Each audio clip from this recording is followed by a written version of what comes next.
Que el Señor te bendiga, mi hermano, mi hermana. Es un gusto estar acá contigo una vez más. Capítulo 19 nos corresponde el día de hoy, así que después de esta introducción iniciamos.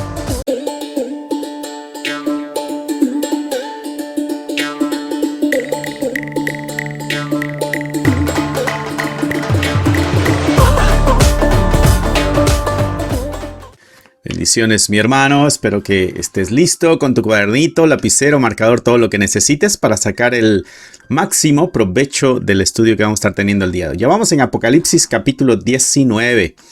Unas pocas semanas y terminamos con este libro que ha sido de grande bendición. Espero que esté siendo este estudio de gran bendición para ti, ¿no? Déjame acomodo aquí porque no quede muy bien.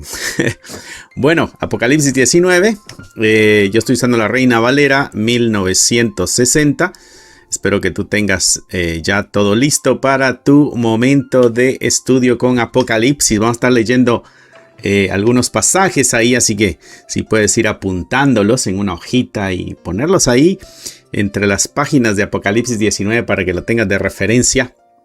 O escribir en el margen de tu Biblia, ¿no? También es muy útil poner ahí algunas referencias que nos ayudan a entender mejor lo que está sucediendo. Muy bien, capítulo 19 del libro de Apocalipsis. Recordarás que ya se había dado el anuncio de la destrucción de lo que llamaba Apocalipsis la Babilonia, le llamaba también la Gran Ramera, apuntando el capítulo 18 hacia el aspecto religioso. 17, perdón, y el capítulo 18 hacia el aspecto económico, político, ese tipo de poder, ¿no? 17 y 18. Los dos hablan de la misma destrucción, pero desde diferentes perspectivas. Perspectiva religiosa, o sea, diríamos un juicio religioso y un juicio civil. Pudiéramos acomodarlo ahí para que nos quede un poquito más claro, ¿no? Muy bien, capítulo 19 del libro de Apocalipsis. Dice acá el pasaje: después de esto oí una gran voz de la gran multitud en el cielo, que decía, en el cielo hay una tremenda celebración, hay gozo, hay voces de canto, de júbilo, ¿no? Y esta es una multitud que está diciendo: aleluya, salvación y honra y gloria y poder son del Señor Dios nuestro, porque sus juicios son verdaderos y justos. Pues ha juzgado la gran ramera que ha corrompido a la tierra con su fornicación y ha vengado la sangre de sus siervos de la mano de ella. Entonces está acá el juicio que se ha llevado a cabo, ¿no? Y esa es la celebración. Mientras abajo hay juicio, hay muerte, hay castigo, en el cielo hay celebración. Versículo 3. Otra vez dijeron aleluya, y el humo de ella sube por los siglos de los siglos. Un castigo del cual no se va a volver a levantar. Ese humo continúa por siempre. Lo que está diciendo es de que esto ya no... este sistema, esta forma, este gobierno, esta multitud, esto ya no se vuelve a levantar. Versículo 4. Y los 24 ancianos y los 4 seres vivientes se postraron en tierra y adoraron a Dios que estaba sentado en el trono, y decían, y esto es clave, Él está sentado en el trono, quiere decir que Él es el que está gobernando, Él es el que está en control. No importa cuántos reyes hayan ido a la guerra, no importa cuántos se hayan levantado, no importa cuánta gente haya seguido a estos falsos gobernantes, Dios está sentado en el trono. Y ese lugar nadie se lo puede quitar. Dice que estaba sentado en el trono y le decían amén, aleluya, y salió del trono una voz que decía: alabad a nuestro Dios todos sus siervos y los que le teméis, así pequeños como grandes. Y oí como la voz de una gran multitud, como el estruendo de muchas aguas y como la voz de grandes truenos, que decían aleluya, porque el Señor nuestro Dios todopoderoso reina. Gocémonos alegremente y démosle gloria. Ya, entonces acá viene la otra razón por la cual está la celebración tan grande. Gocémonos y alegremos y démosle gloria, porque han llegado las bodas del Cordero y su esposa se ha preparado. Y a ella se le ha concedido que se vista de lino fino, limpio y resplandeciente, porque el lino fino es las acciones justas de los santos.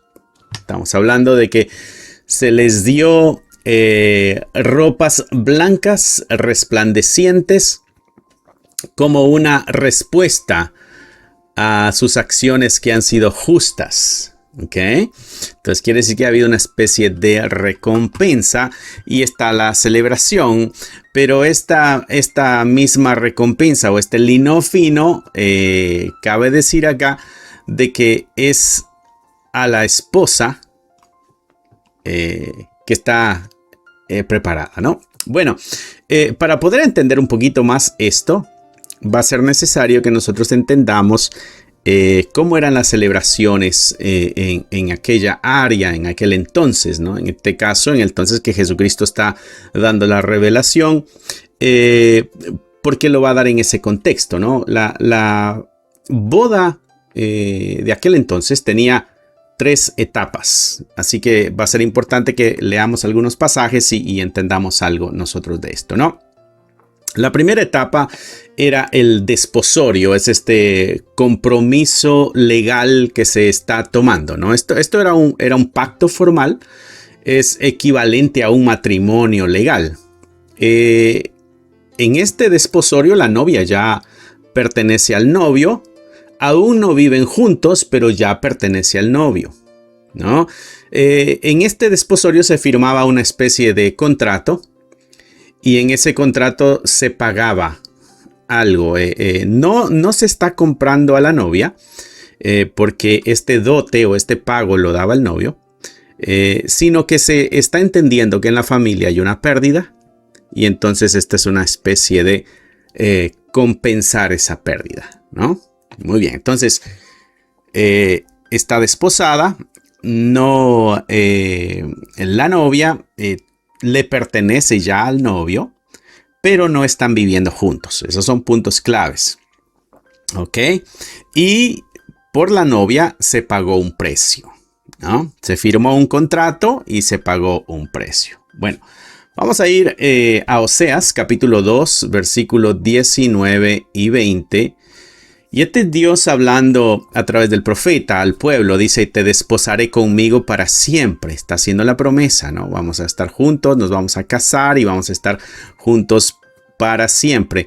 Te desposaré conmigo en justicia, juicio, benignidad y misericordia. Y te desposaré conmigo en fidelidad y conocerás a Jehová, ¿no? La tremenda promesa, conocer a Dios, ¿ok?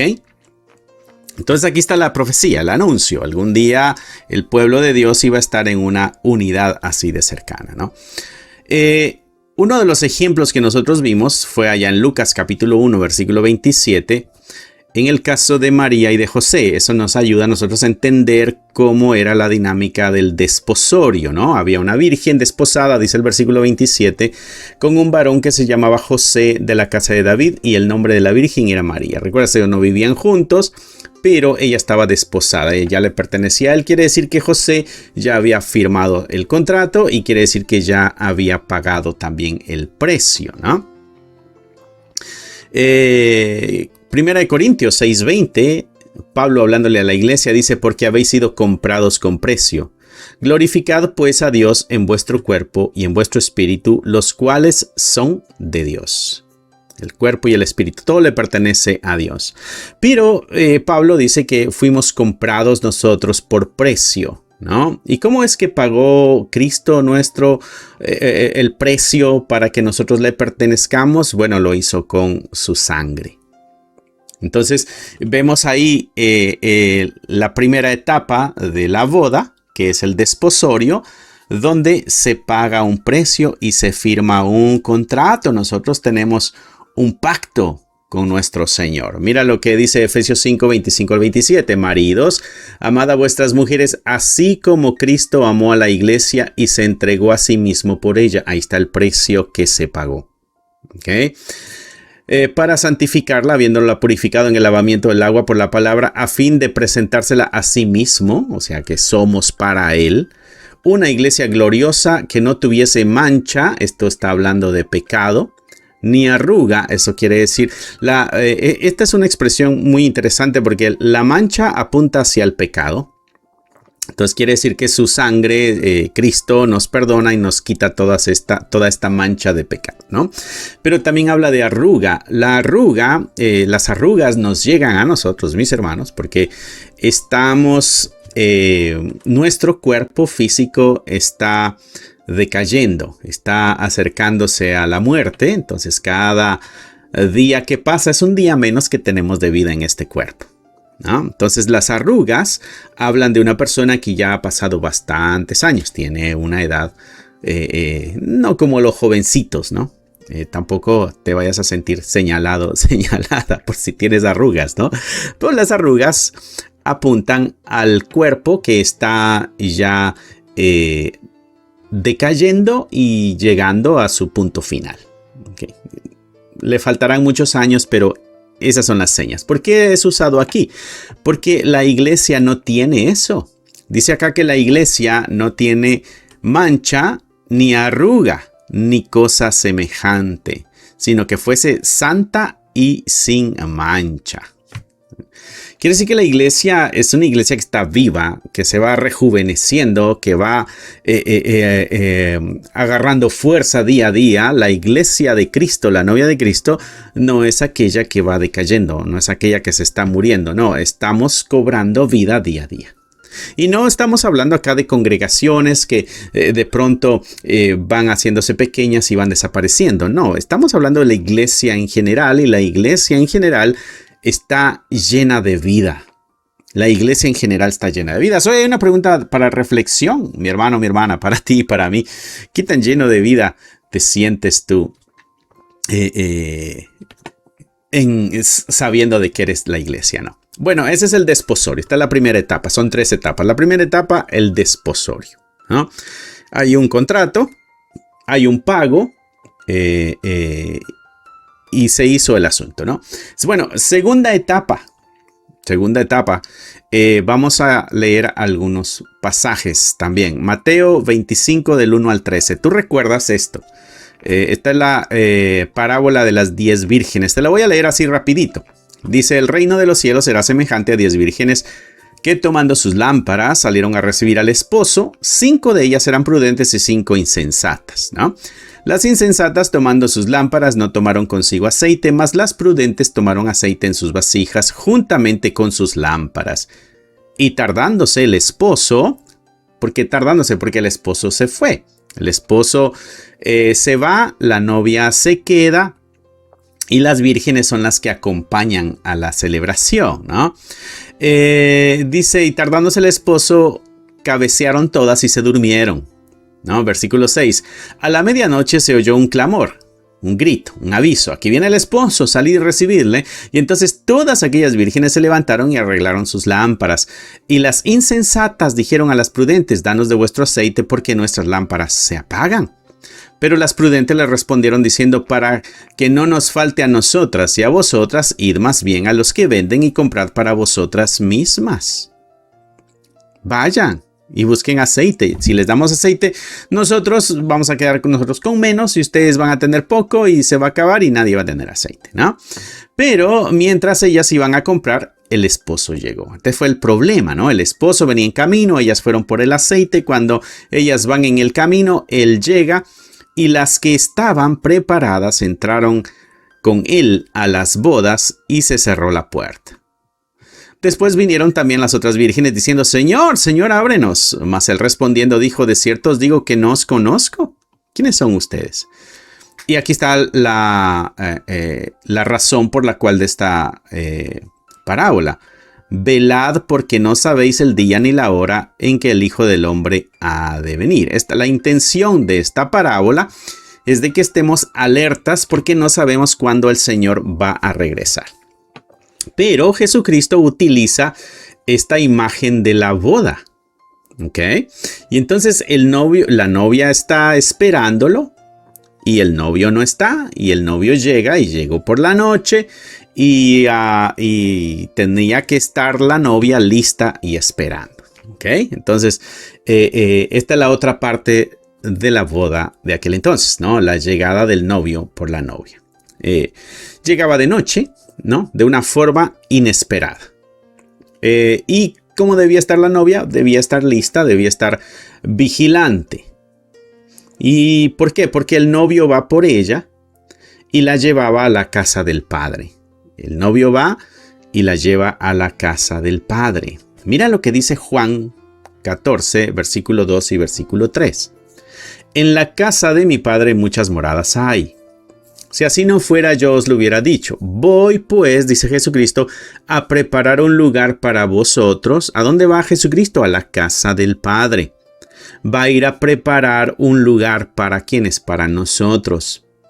Y cuando él dice, y si me fuere y os prepararé un lugar, o sea, cuando yo me vaya y les prepare el lugar, voy a regresar otra vez y os tomaré a mí mismo. Yo mismo los voy a tomar a ustedes para que donde yo estoy vosotros también estés. Entonces hay una promesa en Juan capítulo 14 de que Cristo regresará por su iglesia. ¿Por qué? Porque se fue a la casa del Padre a preparar un lugar para cuando ya esté todo listo, regresa por la iglesia. Pero esta es la escena del novio. El novio que se va a la casa del padre, prepara un lugar, después viene por la novia y se la lleva a la casa del padre. ¿Ok? Entonces, ¿en qué momento Jesucristo se lleva a la novia a la casa del padre? Primera de Tesalonicenses capítulo 4, versículos 16 y 17. El Señor mismo, con voz de mando, con voz de arcángel y con trompeta de Dios, descenderá del cielo y los muertos en Cristo resucitarán primero. Luego nosotros, los que vivimos, los que hayamos quedado, seremos arrebatados juntamente con ellos en las nubes para recibir al Señor en el aire, y así estaremos siempre con el Señor. Entonces, ¿en qué momento Cristo viene por la novia y se la lleva a la casa del Padre? En el momento del rapto, lo que aprendimos en el capítulo 4 y capítulo 5 de este estudio que estamos nosotros teniendo acá el día de hoy, ¿no? Así que, mis hermanos, esto nos muestra claramente la imagen de una boda, ¿no? El desposorio, diríamos que ahorita estamos en nuestra etapa de desposorio. Eso quiere decir que tenemos que estar alertas, pendientes, manteniéndonos limpios en santidad y fortaleciéndonos, rejuveneciéndonos en el Señor, porque viene por una novia que no tiene mancha, o sea, que está en santidad y no tiene arruga. No es algo que está muriendo, sino algo que está cobrando vida día a día, ¿no? Entonces, la segunda etapa es cuando viene el novio por la novia, ¿no? Y ya vimos esas imágenes ahí en los pasajes que leímos. Ya que el novio toma a la novia y la lleva a la casa del padre, entonces empieza una celebración, ¿no? Vamos a ver Juan 14, 10 al 12. Jueces, no Juan. Jueces 14, 10 al 12. Esta es una boda que sucedió en Jueces, ¿no? Dice, vino pues su padre a donde estaba la mujer y Sansón hizo ahí banquete, porque así solían hacer los jóvenes. Aquí Sansón está haciendo un banquete, ¿okay? Una fiesta, porque se está casando. Entonces en la fiesta había un banquete. Y aconteció que cuando ellos le vieron, tomaron 30 compañeros para que estuviesen con él. Y Sansón les dijo, yo os propondré un enigma, y si en los 7 días del banquete, y acá nos dice cuánto duraba el banquete. El banquete duraba 7 días. ¿Ok? Y acá hace un trato él, ¿no? Si ustedes me adivinan el enigma que yo les voy a decir, entonces yo os daré 30 vestidos de lino y 30 vestidos de fiesta. Y mira lo que él ofrece, vestidos de lino y vestidos de fiesta. ¿Por qué? Porque el novio, en este caso Sansón, aquí en esta historia, él es el que se está casando. Él es el responsable de comprarle los vestidos de boda, de fiesta a los invitados. ¿Ok?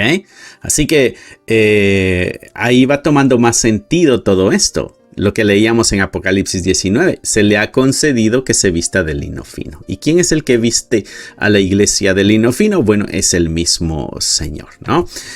Aquí nos habla de un banquete que dura 7 días.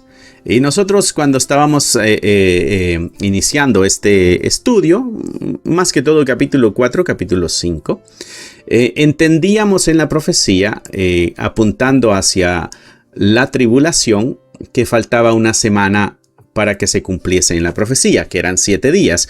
Y decíamos que cada día simbolizaba un año. Entonces la tribulación duraría o va a durar 7 años hasta donde lo entendemos. Y ahora nos está diciendo acá de una boda. Entonces esta boda también, la fiesta duraba 7 días. Por lo tanto, esta boda va a durar 7 años, ¿no? Ok, ya vamos armando la historia. Versículo 29. Cuando se casa aquí a Jacob, ¿te acuerdas que se casa y le dan a Lea? Él no quería a Lea, pero le dieron a Lea. Y entonces esto es lo que le dicen a Job. Cumple la semana de esta, cuando está en la boda, una semana, y te dará también la otra por el servicio que hagas conmigo otros 7 años. Entonces él tuvo que trabajar 7 años por la esposa que amaba y 7 años más, ¿no? A lo que vamos es esta afirmación.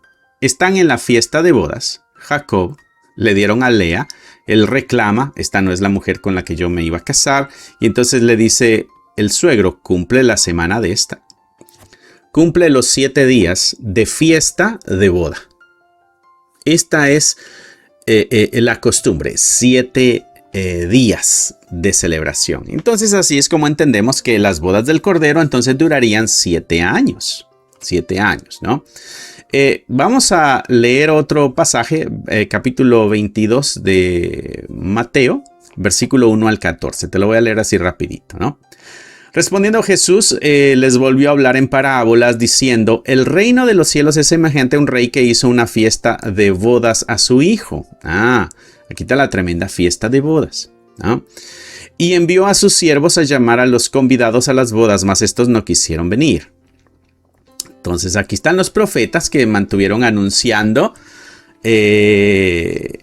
la voluntad del Señor para que todos, aceptando esa voluntad, se hicieran parte del pueblo de Dios, ¿no? Envió, pero nadie quiso venir. Versículo 4. Volvió a enviar a otros siervos diciendo, decid a los convidados, he aquí he preparado mi comida, mis toros y animales engordados han sido muertos y todo está dispuesto, venid a las bodas. Mas ellos sin hacer caso se fueron uno a su labranza, otro a sus negocios, otros tomando a los siervos los afrentaron y los mataron. ¿Recuerdas cómo el pueblo de Israel mató a los profetas y todo eso?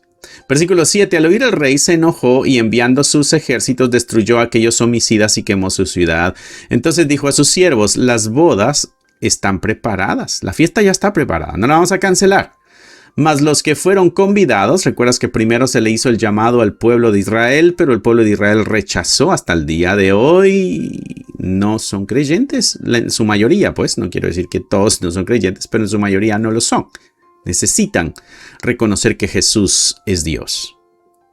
Entonces dice, las bodas están preparadas, pero a los que fueron convidados, o sea, aquellos que se les hizo el llamado primero, no eran dignos.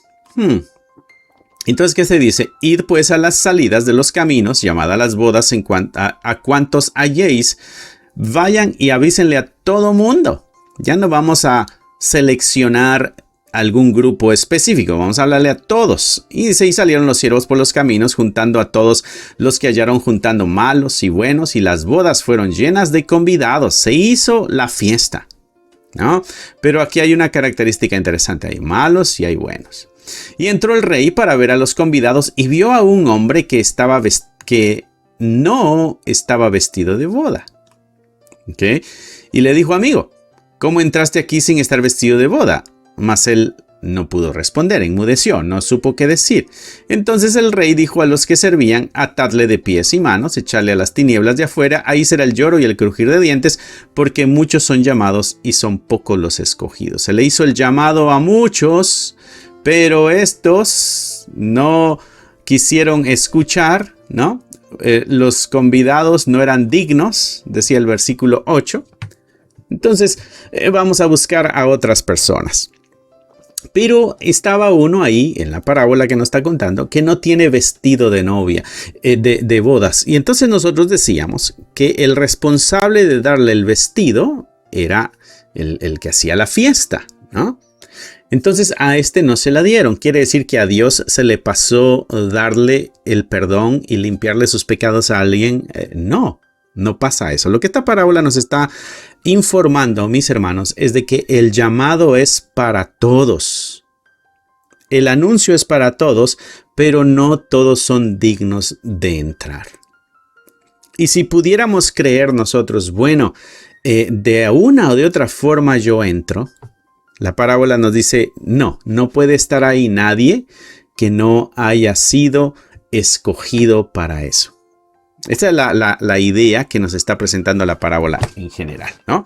Pero no se está hablando de una boda, no está hablando de un padre que prepara una boda, nos habla de este banquete, nos habla de cuántos son todos los que son invitados, pero nos habla de que no todos son dignos para estar ahí, ¿no? Esas cosas son claves, porque estamos nosotros acá en la tercera etapa nosotros de las fiestas de la boda. Es el momento del banquete, ¿no? Comenzaba inmediatamente después de que el novio tomaba a la novia. Y esto duraba 7 días, en algunos casos duraba más, pero en general lo que hemos leído, 7 días, ¿no? Y esta era una celebración pública del matrimonio que se ha consumado, ¿no?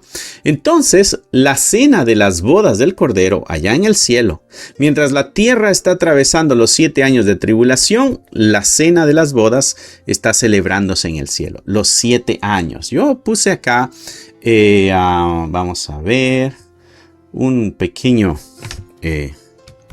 para que nos ayude a ver un poco este asunto, ¿no? Sí pueden ver ahí la flechita, el cursor. Muy bien. Esta es la etapa de la iglesia. La cruz muestra a Jesucristo. Me voy a mover de aquí. La cruz. Vamos a ver aquí. Es que quiero que vean lo que estoy señalando, pero ya no salió. Bueno, voy a hacer más pequeño esto y lo voy a usar para que me sigan. Está aquí.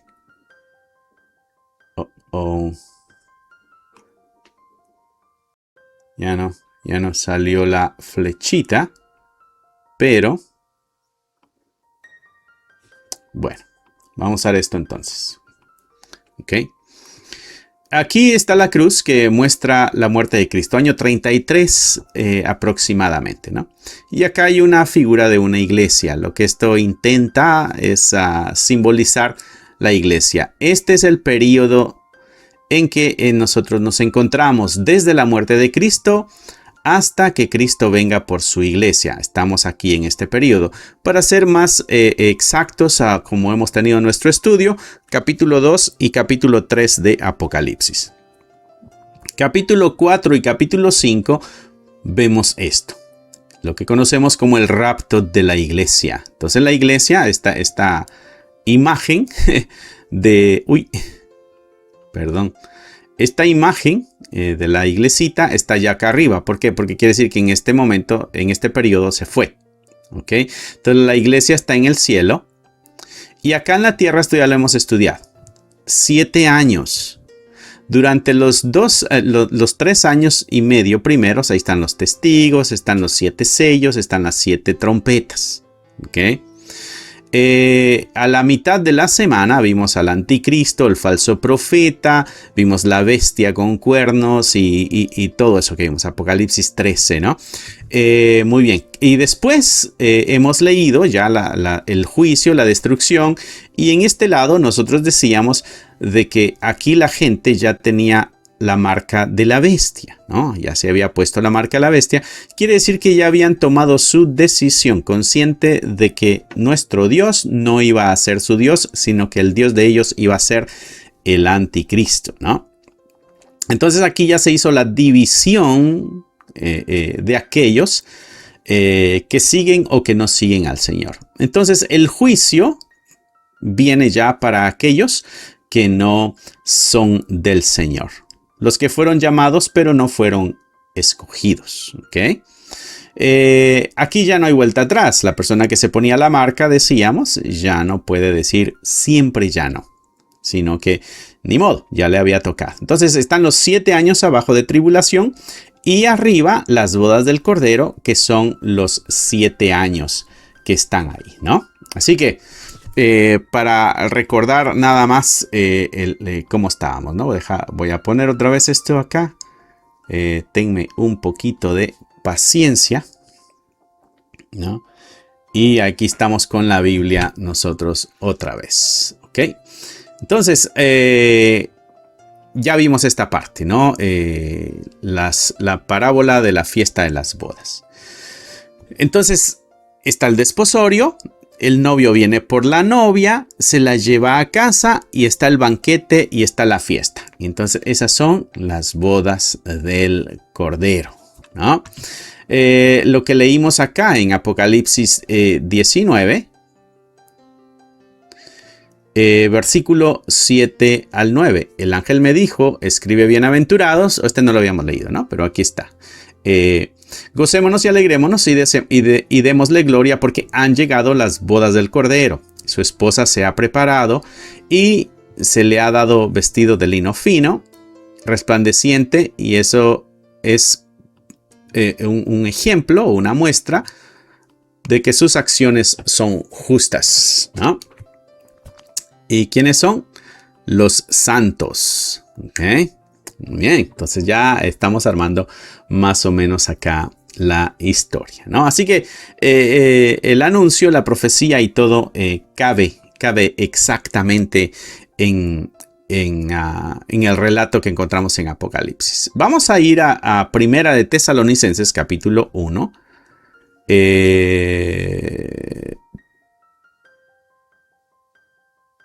Primera de Tesalonicenses, capítulo 1, versículo 10. Pablo hablándole a la iglesia. Y le está hablando a la iglesia de los tesalonicenses. Y les dice esto: esperar de los cielos a su Hijo. Estamos hablando como iglesia, esperamos que Cristo venga del cielo, el cual resucitó de los muertos, a Jesús, quien nos librará de la ira venidera. ¿De qué nos va a librar? De la tribulación, de la ira venidera.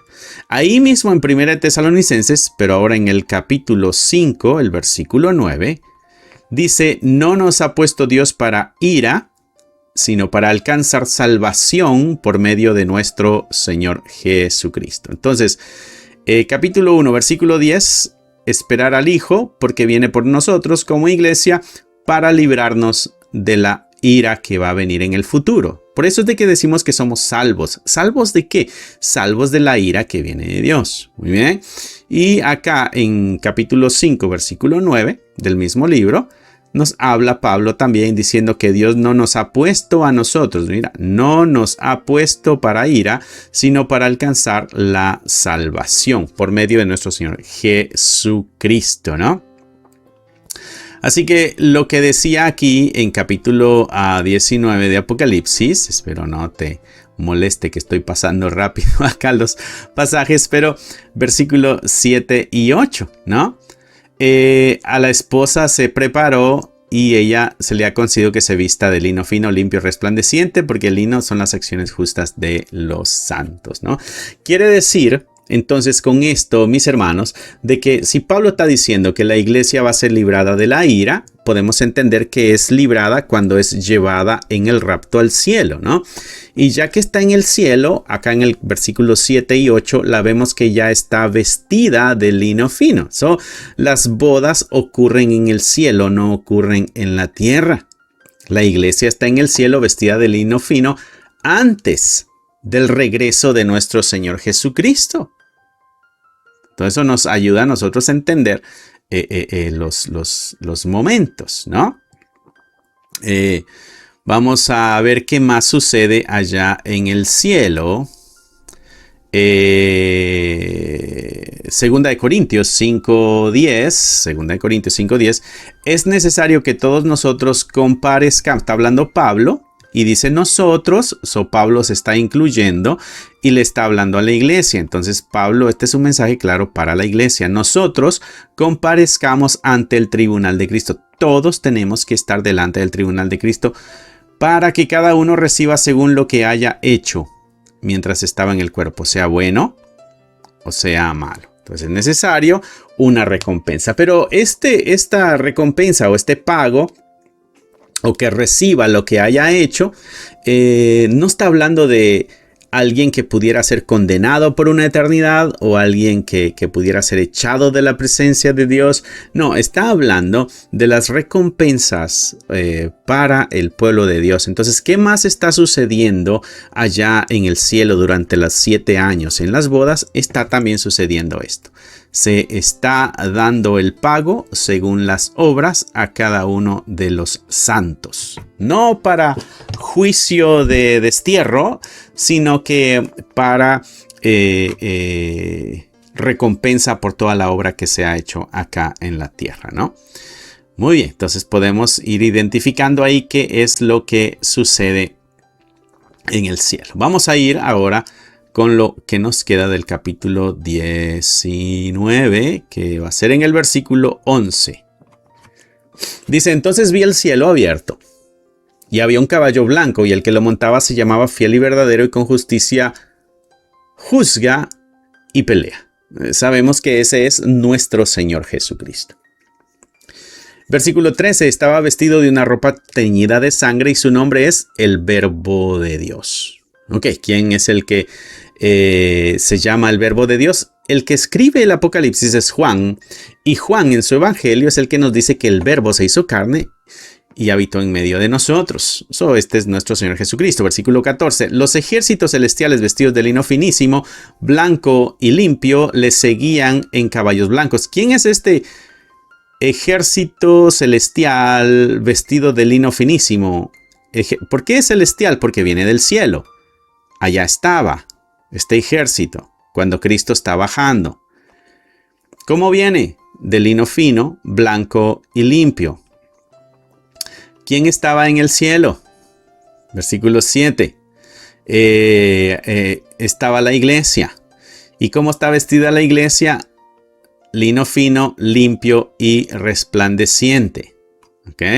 Y entonces cuando vemos aquí quiénes son los que vienen con el Verbo de Dios en caballos blancos, son los que están vestidos de lino fino, blanco y limpio. Y esto le seguían en caballos blancos. Entonces la iglesia que subió al cielo en el capítulo 4, capítulo 5 de Apocalipsis en el rapto, 1 Tesalonicenses capítulo 4, que ha recibido sus recompensas también por la obra que se ha hecho en la tierra, que el desposorio ya lo pasó, se mantuvo fiel y firme y esperó la llegada de su Señor, y el Señor se la llevó y está en las bodas ahí arriba en el cielo, recibió todo eso. Bueno, en el capítulo 19 ya viene de regreso, pero viene, ya la vimos con vestido diferente, nuevo, y el Señor viene ahí con la iglesia, ¿no? Versículo 15, de su boca salió una espada aguda para herir con ella a las naciones, y él las regirá con vara de hierro, y él pisa el lagar del vino del furor de la ira de Dios Todopoderoso. Y esto lo habíamos leído ya nosotros. El lagar de la ira de Dios, donde la sangre llegaba hasta la altura de los frenos de los caballos. ¿Recuerdas ese episodio tan fuerte que nosotros leímos? Bueno, aquí está.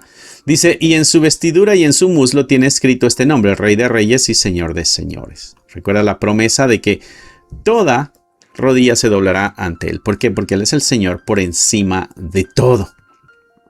Entonces ya vimos acá la iglesia que viene con Jesucristo en el capítulo 19. ¿Por qué? Porque estaba allá durante 7 años.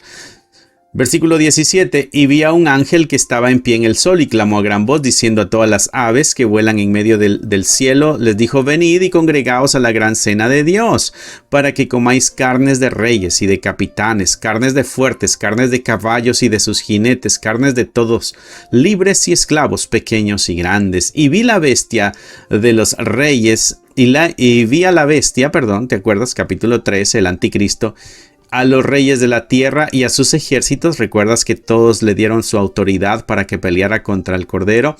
Estaban reunidos para guerrear contra el que montaba el caballo, o sea, contra nuestro Señor, y contra su ejército, o sea, contra la iglesia que viene del cielo con Jesucristo, ¿no?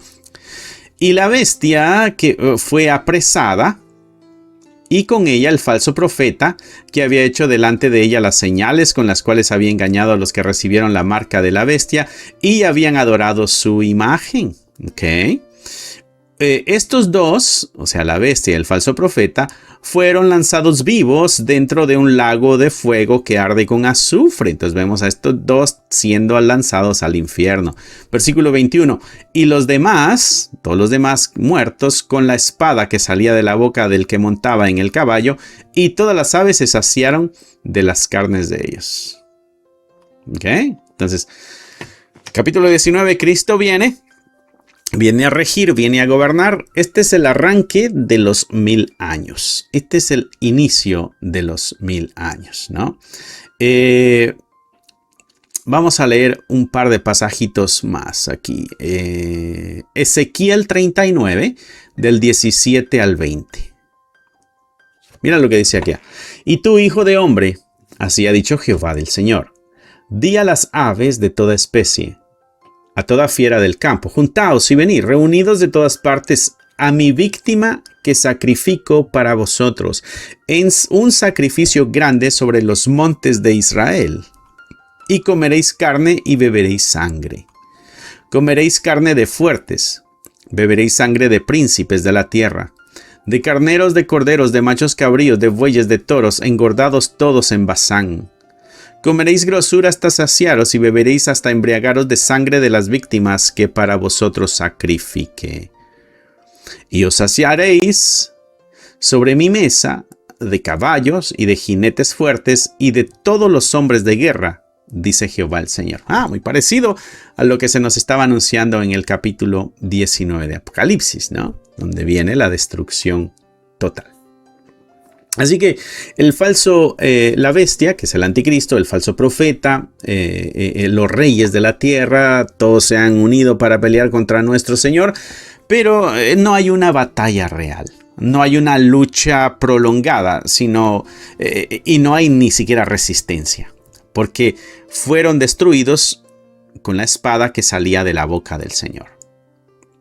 La bestia es apresada, el falso profeta también es apresado, y los dos son lanzados vivos al lago de fuego.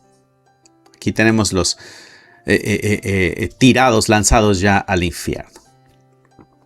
Los ejércitos humanos son destruidos por la espada de su boca también. Y entonces las aves y los animales se sacian de los cadáveres. Acá llega el fin del sistema mundial del anticristo. Pero este es el inicio del reino de nuestro Señor Jesucristo, del reino del milenio, como lo hemos aprendido, ¿no? Así que muy interesante acercarnos a la palabra y detenernos a hacer hasta donde más podemos para comprenderla, ¿no?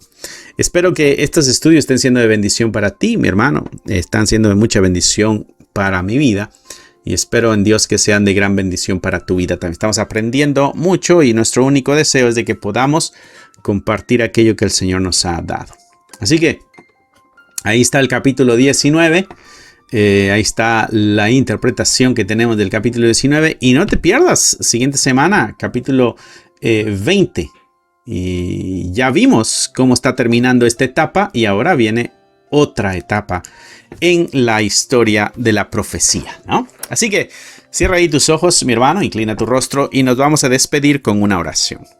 Amantísimo Padre, te damos gracias porque al leer este libro profético nos recuerdas una vez más de que la vida está bajo tu control. Tú estás sentado en el trono y tú eres el que gobierna todo lo existente. Eres soberano, el rey por encima de todo. Gracias, porque podemos así confiar en ti entonces. Podemos depositar nuestra confianza. Tuya sea la gloria y tuya sea la honra por siempre y para siempre. Bendice a aquellos que nos ven a través de estas pantallas, Señor, y despierta en cada uno de nosotros el deseo de conocer más tu palabra, de acercarnos más a ti y de que nuestras acciones honren y eleven y pongan en alto tu nombre. Te lo pedimos en el nombre de Jesús. Amén, amén y amén. Así que mi hermano, que Dios te bendiga, que Dios te guarde. Recuerda, estamos los miércoles y los viernes a las 7 y los domingos tenemos acá también el video de nuestro servicio dominical, pero eso no es para que faltes a tu congregación. Recuerda que tenemos que congregarnos. Esa es una de nuestras responsabilidades como iglesia, congregarnos. ¿Por qué? Porque somos un cuerpo y vamos a celebrar y vamos a festejar y vamos a alegrarnos juntos, ¿no? Así que Dios te bendiga, que Dios te guarde y nos vemos pronto. Bye. Regálate un espacio para volver a lo esencial. Aquí encontrarás recursos creados para fortalecer tu fe y la de tu familia.